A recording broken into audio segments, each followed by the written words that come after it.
Yesu ashimwe cyane. Ndabasuhuje mu izina rya Yesu Kristo umwami wacu. Nitwa Uwera Consolata.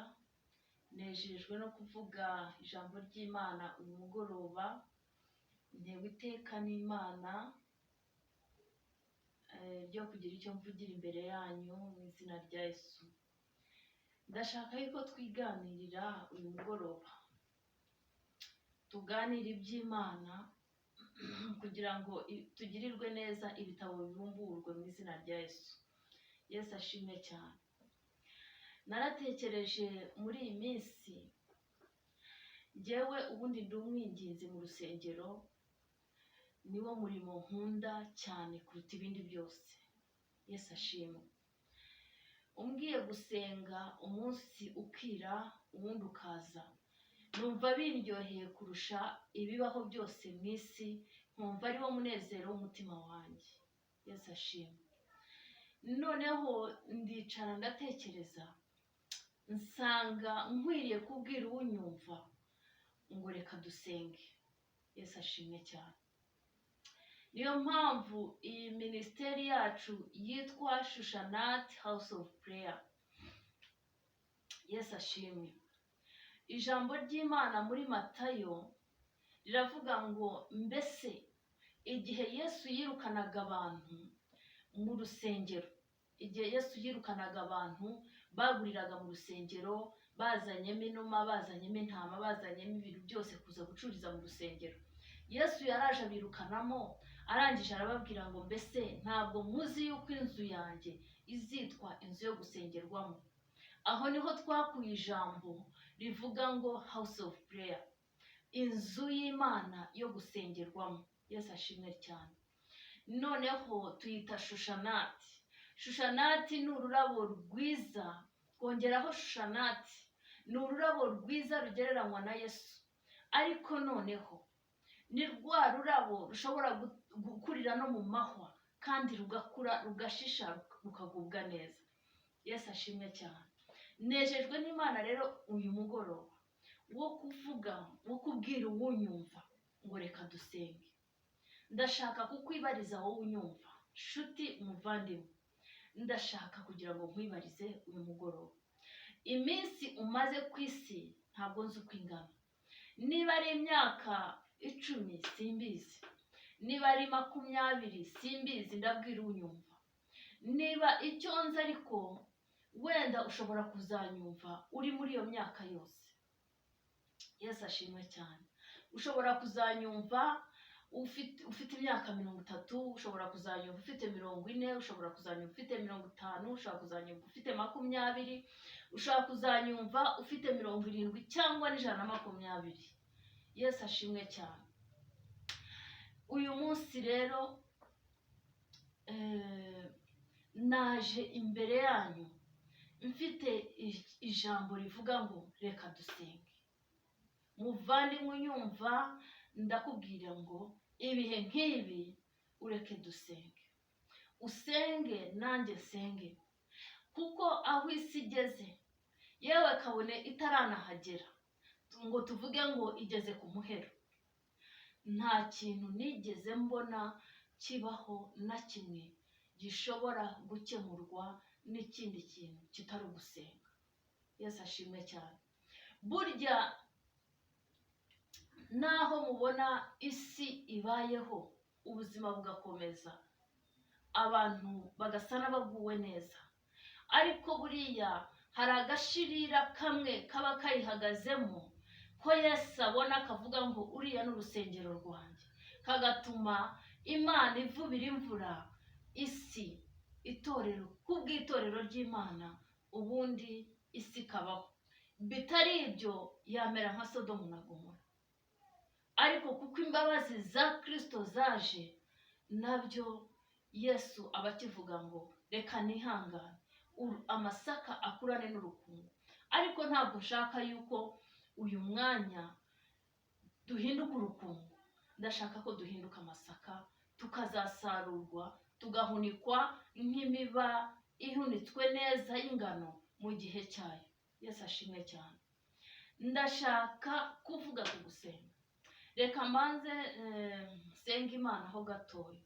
Data wa twese wera ukiranuka, mana ya Aburahamu na Isaka na Yakobo, wowe wumva abagutakira n'abagutabaza, ndakwinginze kugira ngo igihe nk'iki uhagurutse amajwi y'abarangurura kugira ngo batunganye inzira z'Uwiteka. Mwami Imana, turagushimira yuko waturinze tukaba tukiriho tuvuga izina ryawe. Turashimira Mwuka Wera waduhaye, turashimira Kristo wabambwe ku bwacu, turashimira na Data wa twese wabihisemo.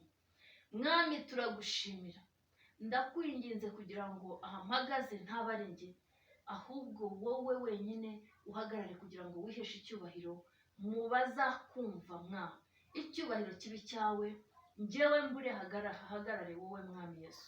Umuntu wese uzumvira ijambo azasubizwamo imbaraga kubwa, aba ari wowe uri inyuma, nk'uko Mwami ijambo ryawe ritajya rimanukira ubusa.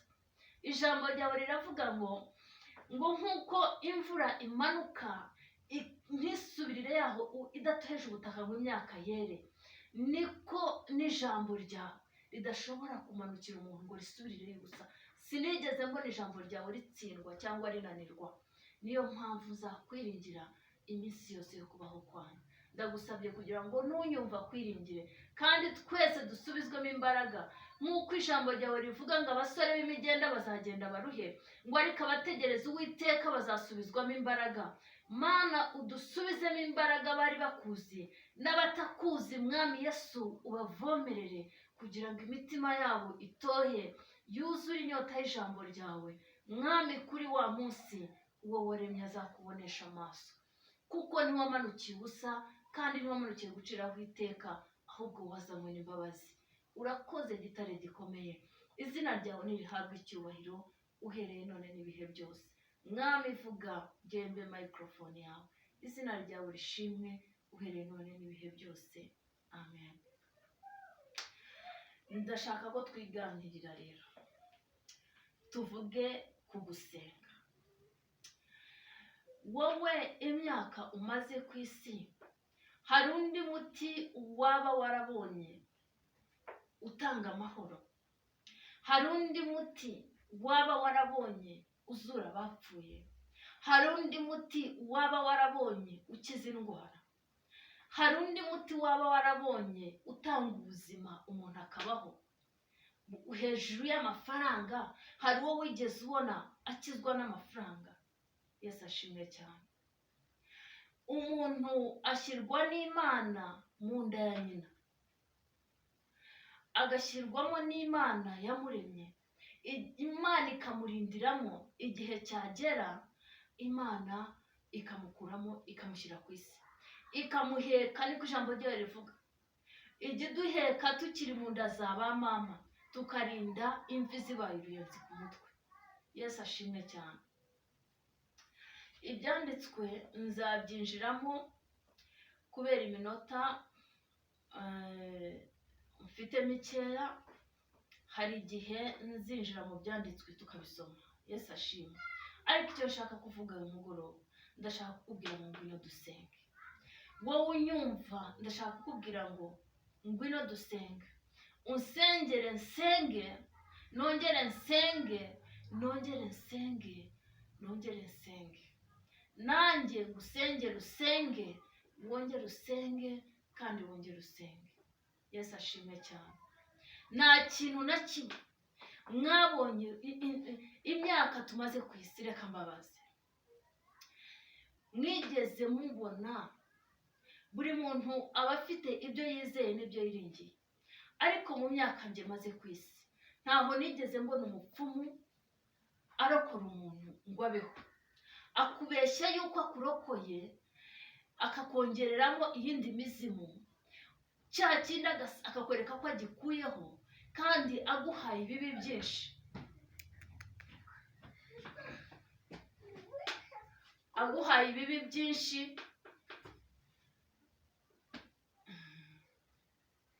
Yesu ashimwe cyane. Aba aguhaye ibibi byinshi, birenze bya bindi byo wowe wari ufite. Kabone na ba bandi batanzwe kujya gukorera Satani, bariya baba bafite imyaka runaka. Satani yavuze ngo imyaka ntimuzayirenga, bagabana imyaka y'ubuzima bwabo ubundi bakajya gukorera Satani. Yesu ashimwe cyane. Rero ndashimira Imana ishobora byose yuko ariyo yonyine, niyo yonyine nabonye kuri iyi si, niyo yonyine mu burwayi, niyo yonyine. Banza umbwira aho umuntu yigeze azurwa n'umupfumu, umbwira uti ibi narabibonye. Yesu ashimwe cyane. Umbwira aho wigeze ubona umukire atabarwa ageze mu makuba agatabarwa n'ubutunzi bwe, cyangwa ageze ku gupfa agatabarwa n'ubutunzi bwe. Yesu ashimwe cyane. Unyibwirire niba warigeze ubona aho umwana w'umuntu ashobora gutabarwa no gusambana cyangwa no kwiba. Yesu ashimwe cyane. Ibyo byose umbwire niba hari aho wigeze ubona umwana w'umuntu atabarwa no kunywa urumogi rukamugira umuntu muzima akitwa ukomeye. Umbwire niba hari aho wigeze ubibona. Wowe unyumva ndagusaba kugira ngo umbwire, hari aho wigeze ubona umuntu atabarwa no kunywa urumogi akaba umuntu muzima, isi ikamwizera ikamwamamaza?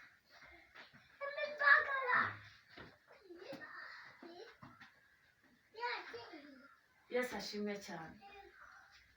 Hari aho wigeze ubona umuntu atabarwa n'ubusambanyi ngo avuge ngo yaragiye gupfa none ubusambanyi buramutabaye? Yesu ashimwe cyane. Mwihanganire umubyeyi, mfite abana hano, ni nko mu rusengero. Yesu ashimwe. Uzankurikira ntibizamubangamire. Yesu ashimwe cyane. Imana niyo yonyine dufite. Reka tubanze dusome ijambo ry'Imana muri Yesaya ibice 41, duhere ku murongo wa 20.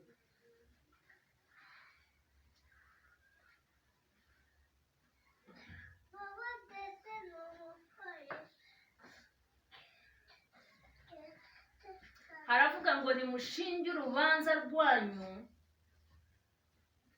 nimushinge imanza zanyu. Ntabwo mbasha kubona neza. Nimushinge urubanza rwanyu,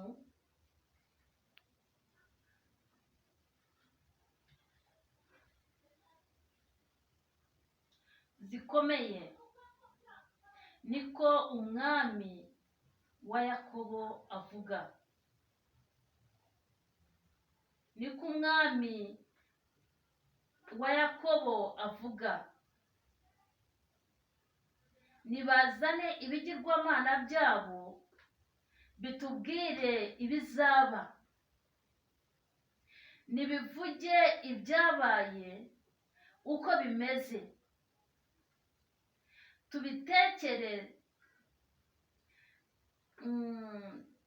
tubitekerereze tumenye amaherezo yabyo, cyangwa mutubwire ibyenda kubaho. Ibigirwamana bitubwire ibyenda kubaho. Yesu ashimwe cyane. Ntabwo mbona neza, ni ukubera ko bwije, ariko ni ijambo riri muri Yesaya ibice 41 bivuga Imana aho irimo kuvuga ngo nimushinge urubanza. Abizeye ibigirwamana nimubizane bitubwire ibizaba cyangwa ibyenda kubaho. Yesu ashimwe cyane. Nta handi, nta bundi butabazi, nta kundi gukizwa, nta yandi mahoro atari ku Mana yonyine. Mu bapfumu ntiwayabonamo, mu bigirwamana ntiwayabonamo, mu barozi ntiwahabonera amahoro, mu butunzi ntiwahabonera amahoro, mu buyobozi bukomeye bwo mu isi ntiwahabonera amahoro. buriya nabo hari igihe baba bagowe kandi badafite n'amahoro kandi bitwa ko ari abakomeye. Yesu ashimwe cyane. Rero uyu mugoroba reka nse nkuhinira ahangaha, ariko ikintu nshaka kuvugaho, ndashaka kuvuga ngo ngwino dusenge. Muri Yesu honyine niho hari ubuzima. Muri Yesu honyine niho hari amahoro. Muri Yesu, umutwe w'ijambo w'uyu mugoroba urakubwiye ngo data wa twese uri mu ijuru, mu izina ry'umwana wa Yesu Kristo, arakubwiye ngo ngwino ushinge urubanza muburane. Ibyo wiringiye nibikubwira ibizakubaho ejo. Sinzi ibyo wiringiye ngo ni biki, ariko nibikubwira. Nibikubwira ngo ejo mu gitondo uzabyuka hapfuye cyangwa uzabyuka uri muzima. Niba ari ubutunzi wiringiye nibikubwire, nanjye nzabukurikira. Niba ari n'abapfumu nibabikubwire, nibarangiza babigukize. Imana ishobora kukubwira imigambi ya Satani gufiteho, ariko ikanakurokora. Ikakubwira ngo mwana wanjye, dore Satani yaragiye kukwica, ariko ndagukijije. Ariko umupfumu nabikubwire anagukize. Niba bikubwiye nibyo, urapfuye. Yesu ashimwe cyane. Ashobora no kugerageza akakubwira ko agukijije, ariko abakwiciye kimwe. Nta kindi kintu na kimwe cyo kwizera. Mbwira uti inzoga zo muri Bralirwa, mu ruganda rw'inzoga, ndamutse ngiyeyo nkanywa inzoga, zishobora kumbwira ikizambaho ejo, cyangwa se zishobora kundokora ngiye gukora aksida. Yesu ashimwe cyane.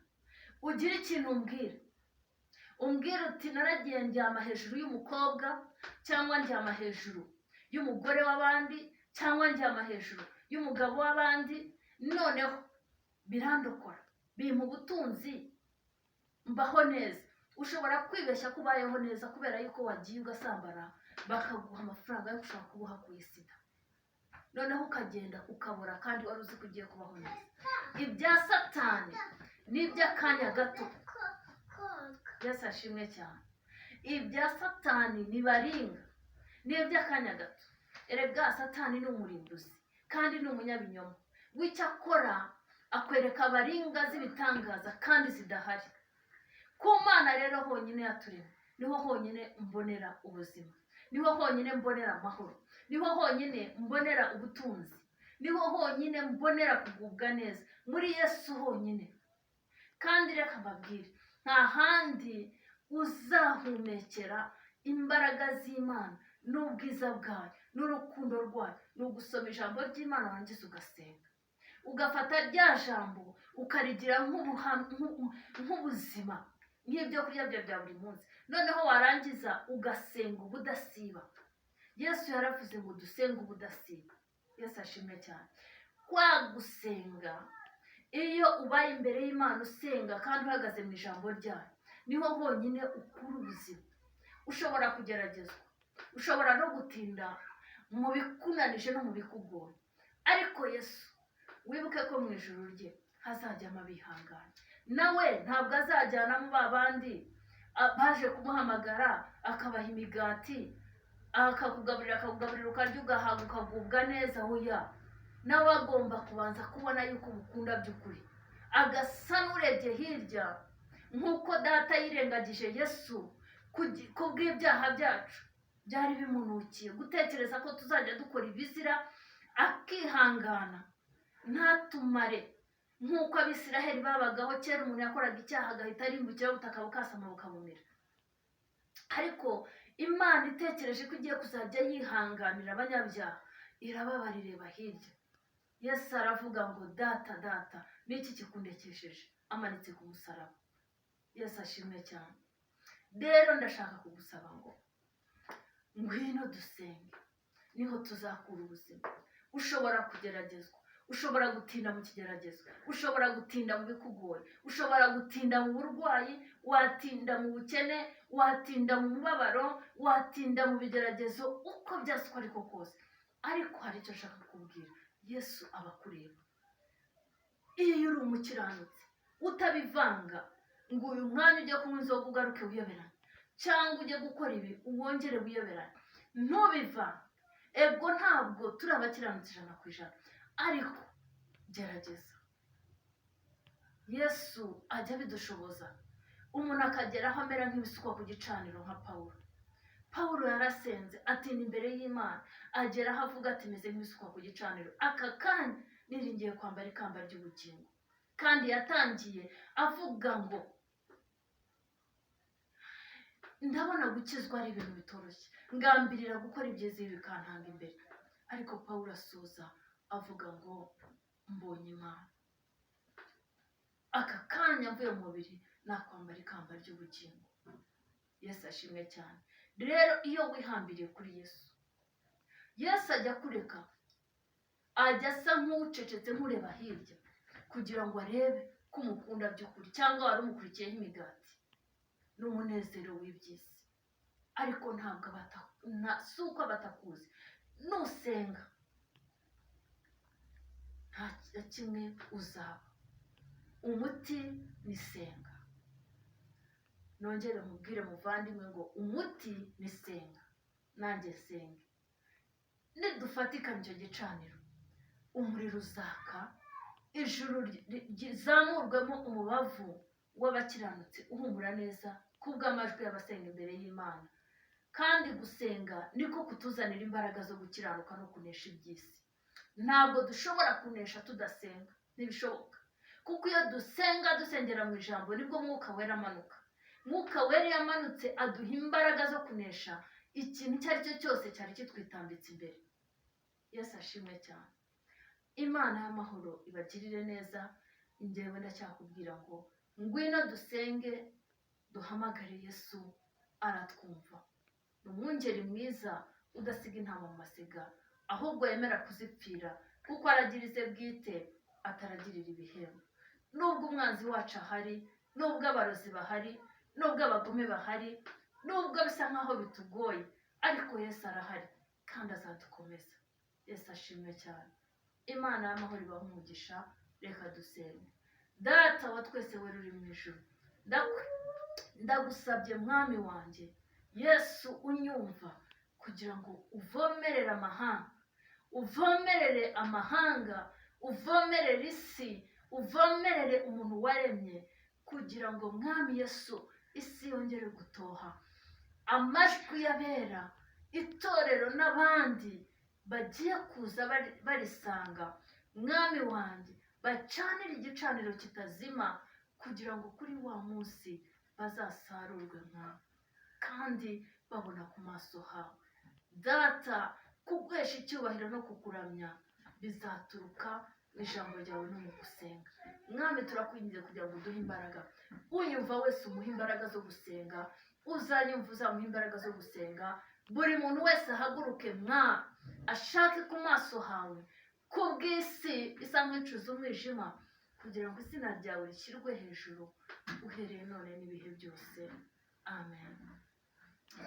Imana ibagirire neza.